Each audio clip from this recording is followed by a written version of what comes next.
Kung hindi ko ka mamulit, last kay karayangan. So, what na may nada sa tanan, and thank you so much for inviting us here. And it is my privilege na makapag-speak sa word ni Lord sa inyo na sa Sinaga. So, sa aton, sa Sinaga, we will be meditating about the Beatitudes. Sa 55th weeks na natin, mga meditation about sa kingdom principles about being blessed to bless other people. So, sa Sinaga, hindi kita mag-dugay, let's open our Bible, or sa wala Bible niya, ako nagawin yung sa the screen. Let's read this all together. In Matthew chapter 5, verses chapter 10, or verses 10 to 12. Okay, let's read this all together for those who don't have a Bible. Matthew chapter 5, verses 10 to 12. The Word of God says here, let's read this all together. Blessed are those who are persecuted because of righteousness, for theirs is the kingdom of heaven. Blessed are you when people insult you, persecute you, and falsely say all kinds of evil against you because of me. Rejoice and be glad, because great is your reward in heaven, for in the same way they persecuted the prophets who were before you. Sa iligay doon, kay Kiling dito natin natin, no? Kaliwat, naman na natin, bulakan ang mga tao nga ginahingabot tungkol sa ilang pagsunod sa kabubuton sa Diyos. Kaysamo sila sa paghari sa Diyos. Bulahan kamo kung tungod sa inyong pagsunod sa akon, ginayabuta kamo, ginahingabot, kag ginabutak-butakan sa tanan nga kalainan. Amo man ini ang ilang mo sa una sa mga propeta. Gani, magkalipay din kamo tungod nga nabaton ninyo ang dambog mabalos sa langit. So salamat sa Ginoo, so sa nga aga, magitubyan niya sa aton. And kanami lang sa Alliance, kay hindi kita niya hindi kita makaskip ko niya every October, sa isang katuig, we have this celebration again, sa honor sa ating mga missionaries sa abroad. And hindi lang kita ma-misinterpret, hindi lang sila ang mga missionary, kundi kita tanan ng mga Kristohano.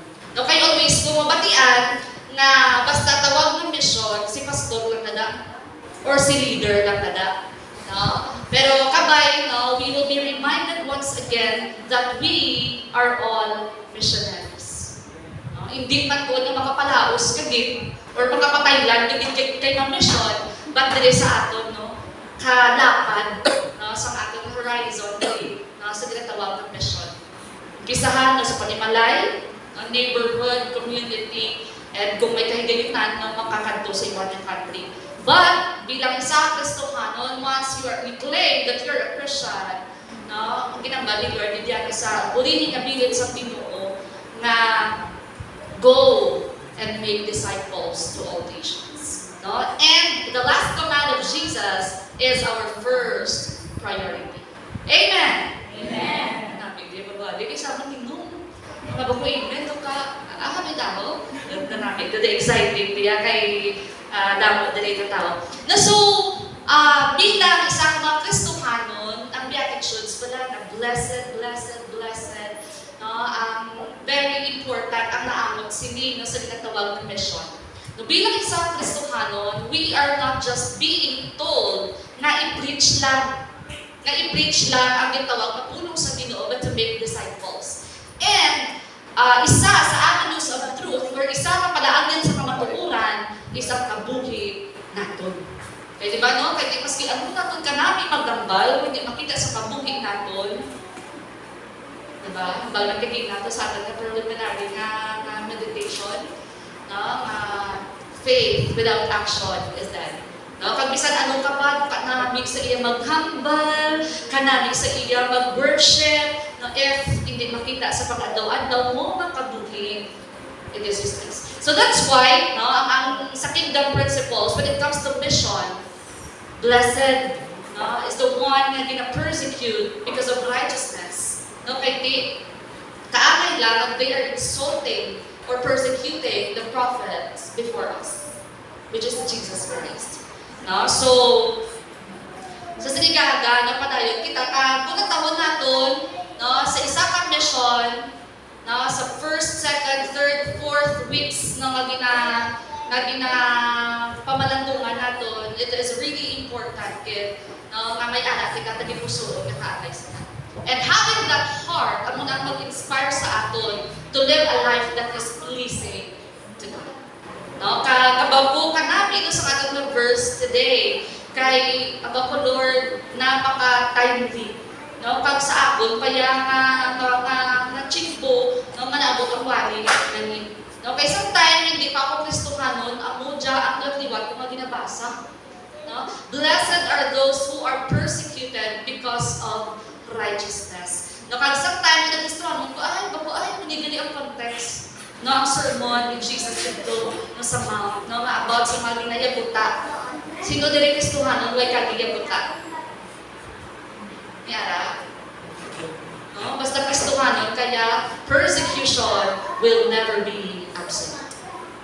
No, pag inambal na tanan kita makaagigin, no, sa ginatawag tanan, no, mapangpang yabuta. And our topic for this morning is, blessed are the persecuted. No, a call to faithful missions. So do you consider yourselves as blessed? Or bilang isang Kristohanon, once ginayabuta ka, yabutaon mo magbalik ka. O ay, no?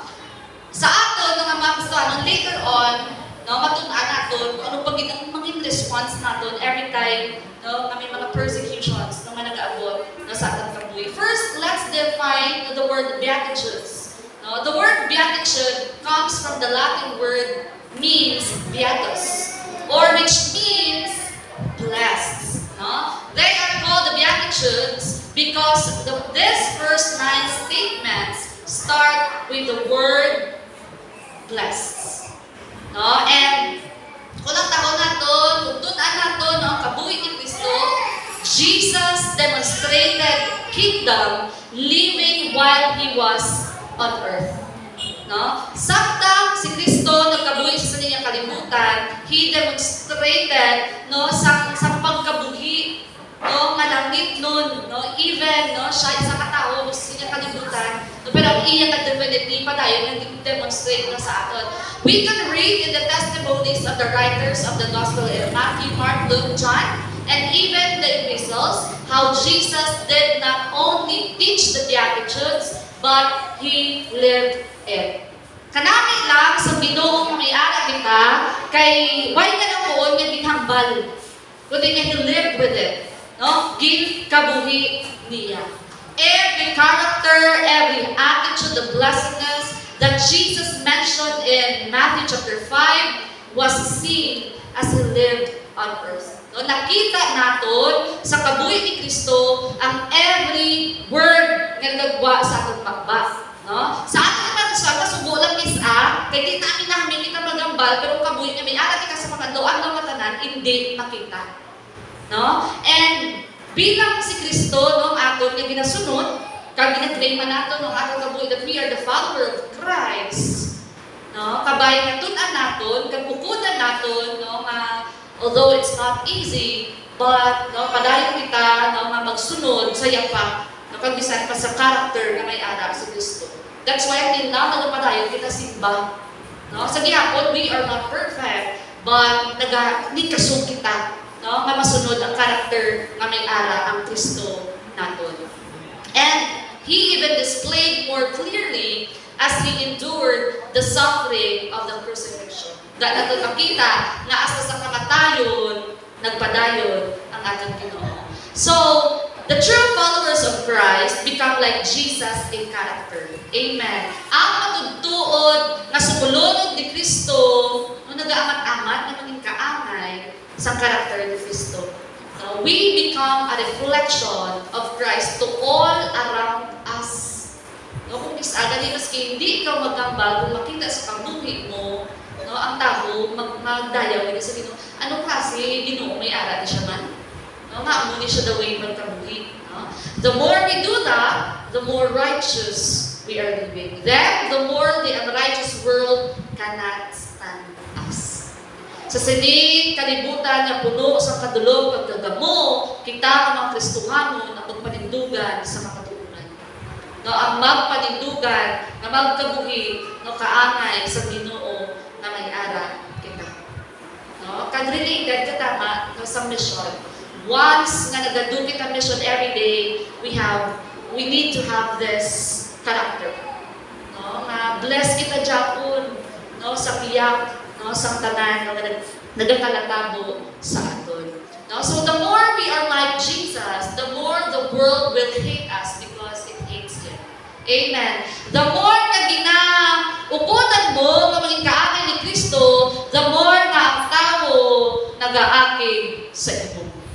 No, because the world hates the Lord. No, hates the truth. No, kaya nagasabdong ni sa mga sala ni binahimo natin. To live for Christ is to live in opposition to the devil and his world system. No? Ang pagpamabuhi mo kay Kristo, kaangay lang na nag-opposite ikaw sa pagkabuhi kang sistema sa sining ng kalibutan. No? To live for Christ then is to be confrontational by our very existence because our personal holiness is an affront to a sinful world. No? Very baliskan katama ang pagkabuhi ni anak kalimutan. Ang mga nagagis akabudlan sa aton na mag-invite no sa mga katawan sa sining kalibutan kay mambal sila kay damo manda ka mabawal, damo manda ka maginindian ang Dios mo damo man maginindian sa among paginawi. Unahan sila no nga ang naandan nila nga sistema sa kalibutan mabaliskan. No? So you can remain quiet and you will still provoke the unrighteous because you are not like them. No? Sa mga ari diri no may mga community hindi Kristohanon, you will know this. No? Nga kung sa diin, maski yung pakalinong ka pa, kaglain ang paginawi ko sa ila, you will be hated. No? I don't know if there's someone out there na makalali. No? In John 15 verse 19, if you belong to the world, it would love you as its own. Kung bilong ka sa saninyang kalibutan, yes, do what lang. No, chill lang kabuhi. As it is, you do not belong to the world. But I have chosen you out of the world. That is why the world hates you. So, hindi ikaw matingala na ang mga tao inakontra ikaw from the moment you receive Jesus as your Lord and Savior. Sino diri yung people na nga ang ilagay kanan may sa simbahan? Diyan na ang ilagay kanan. Sino man diri yung ginikanan na ilabata wala pa sa simbahan? Nami ba? No, amon na lang mga youth, kalaban ang youth namon, ang ginikanan wala pa sa simbahan. And ang verse kung kaisa kay ang persecution nagaling mismo sa sulod sa simbahan. No, from the moment nga nag-receive ikaw kay Jesus as your Lord and personal Savior, ang malala pa is ang imong family ang mga number one persecutor. No? And I can testify to that. No? Mapakilala ko gamay, no? As we go through, no, salot-salot nato ng aking message for this morning. So, ako, na-convert ako 2016 lang. I was converted as a born-again Christian last 2016 during music camp. And then, before na gani isang camp, hindi pa puro pasugtan, kaya we are all devoted Catholic. No, kag kinanay, kag tatay, hindi pwede na matapos ang aking adlaw wala it rosary. No, kay tigar devoted dali pa kay mula, dali kinanay. No, hasta hindi ko to pagsugdan mag-camp, pero kaya may sponsor ang simbahan, ang mga aktor, kinubra, support sa mga youth, mag-send sa mga camps, and then dito ko last night, dito ko nakabato sa Ginoo. And then May 2016, nakabato ko sa Ginoo, hanggang ko June, automatic, mapa-enroll ako sa Bible School. And I was planning to go to school dito sa aton, with Bible School dito sa Alayan, sa may Shikayna, sa may Mindanao. So since ang akong bilog na pamilya, against katama, ang muna ka na yung balkong number one mga persecutor. No? Against katama, why ako na dayon sa Mindanao. Kaya kung dayon, kung sila buwang ako nanay na nagpanawin ako, wala ako gitugutan. No? So during the time, bakit sige, ma-work ako for 1 year and then I will save. No, ako sa diin, amura ako na gamiton na once hindi na mag-support sa ako, may allowance po. No? Kaya hindi kita na masugod si nanay, bahala ako ka, kaya tig-acquire man ako kauna sa Catholic, gusto ni nanay, kung gusto mo nga mag-serve kay Lord, balik ka naman sa dito, pa-choir ka liwan, or kung gusto mo nga mag-serve sa Ginoo, tanong ka naman sa kumbento, mamadri ka, mga alam, basta lang, hindi lang ako magsunod sa simbahan, kami anak kami kaya balay na akong tubang ito sa alliance sa samon mo.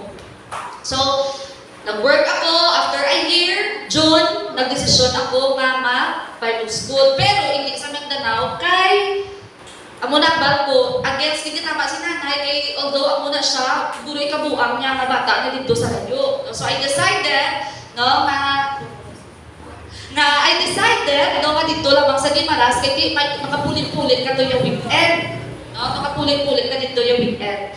And then later on, actually, before ako no, magsulod no, sa Bible school, wala pa ako gipasutan. Kaya di ako naman yung balik nanay, kung gusto mo, magpapalagan din sa Ginoo, kaya may ang dising God, ang mura rasonan da.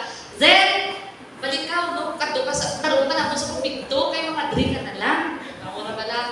So, syempre, ikaw na lang halimurat ka kamatuoran, mapabulag-bulag ka pa.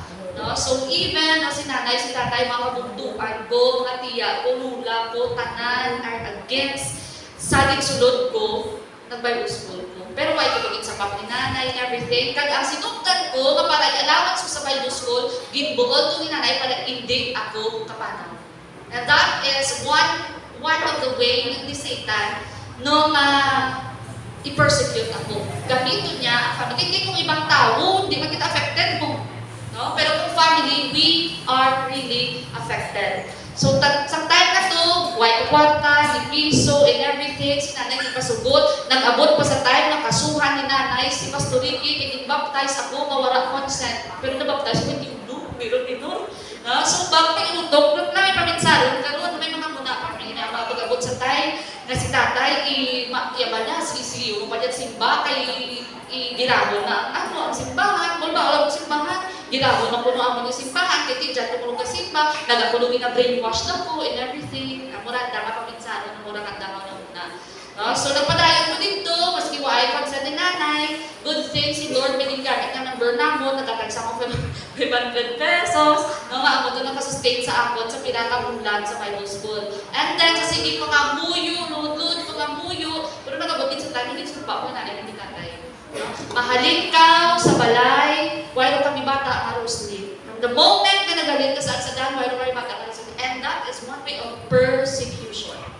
Na ang Satan magpakita din paagi na mahamulan ikaw sa Ginoo. Kaya ang Satanas hindi na iya magalit-galit sa mga tao na hindi iya. Galit-galit doon niya ang ara sa tuyo sa Diyos. Now, so from the moment na dito ko, ba't nagbinulan ko to, ikatunan ko ni nanay kang sa mga bugdo ko.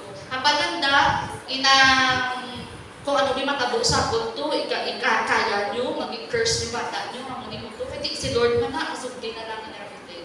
Hasta naging pasugda ko yung nanay nito, ka mga bugdo ko, okay rin si tatay, kung mga pinapakabulan na nagkakasala kami. Kaya hindi ito pride, grabe nga pride na buhin kita, nakatulig ko, mapatay kita, nakatulig ko. That is the declaration of my father. Kagano'n ba niya? Maski ano matabo, hindi mo ko mapasunod sa simbahan nyo. No? Kung ito kasi Satan no? Kag dito nga tayo, kaya ano pa, hindi pa muna kam, ito mapapagtuo. During that time, I questioned the Lord, Lord, if this is really your will, no, mapagpangalagan ko nung kilala ko sa imo, ikaw pakita paagi. Kaya si Satan, nagpakita ng paagi na ma-persecute ako, hindi paagi sa ibang tao, kundi sa panimalay ko. And that is one of the most painful experience na nagtamo sa mga pamilya. Na-curse ka sa imo panimalay. Ang basa sa Timothy, in fact, everyone who wants to live a godly life in Christ Jesus will be persecuted. Ang tanan, no, nga nagakabuhi nga Diyos nun kay Kristo Jesus, yagot taon. No, and bilang isa ka student, hindi ka matingala na kada na Bible sa mga tao, nagabitbit ka Bible o nagkakadto ka sa simbahan, they will say something against you because you live like Christ. Hindi ka matingala. Hindi ka matingala nga ginayaguta ikaw sa mga tao tungod nga nagatuo kung nag-alagad ikaw sa Ginoo. Because that is really biblical. No? So what does this mean for us as we reflect in our hearts the call to missions and the challenges that accompany it? Bilang isa kasunod ni Kristo, gintawag kita, no, nga dalon ang pulong niya sa kalibutan. Maghatag sa paglaom, paghigugma, pagbisan pa kaluwasan sa mga tao nga wala pa sini nakabatid. However, dapat ma-recognize man naton, di lang yapos ay huwag ginsugo sa Ginoo nga mawali ko, malakat ko sa kundi nga lugar na magwali. Let's also recognize that the path of mission is not always easy. Hindi apos, sabi ko sa neighbor ko, bala i-win ko, hindi apos. Sudlon mo, sabi na ka ng Bible, saradaan ka pa. No, it's not easy. It often involves hardship, suffering, and persecution. Galing ka namin ang sa Ginoo, sa ginhatag niya ang command sa aton, when siya nagabang na go and make disciples to all nations, nag-arilang ko, di pabalik ko niya sa langit, inang kaunan na ibada, waay. Pero nagpromesa ang Diyos that I will be with you to the end of the age. No? So, diin ka pa, no? So, today, let us draw inspiration from Matthew chapter 5, verses 10 to 12, the last of the Beatitude, and let us explore the blessedness of those who are persecuted for the sake of Christ and the implications for our mission endeavors. Now, this is really true. Number one, doing missions can bring persecution. Tandaan na once you say yes sa pagpangalagad sa Ginoo, may nakaakibat na yan ng pagpangyagutan. Kag-worst ako na ganit panimalay o pa ganito. Pero mabago mo makalain ako ng pamilya ni Pastor Rusty, nagawin kong tubig man. By the grace of God, they are all now in the church. Daloy ana, kung namabugto, kabayawan ara na sa simbahan. God deserves a praise of claps sa sasinaan. Dali na ang lagi nyo, kaya ako na natin ang bago, Lord, abin mo pala Lord, magsunod sa imo hapos. Pero mag-umpisa pa lang, naway makubitulat sa simbahan, kadamo-damo sa persecution na tinatawag. Ang panimalay, mga tiya mo, ang pagkilala na malakanin mo, ang past life mo ang minalantaw, hindi na ang new life na may ara ikaw. No? And Satan will use that past life just to destroy you, just to disturb you sa pagpangalagad sa Ginoo. But take heart, no? Ang Ginoo yan nagapakikupod sa aton. No? Muna ako na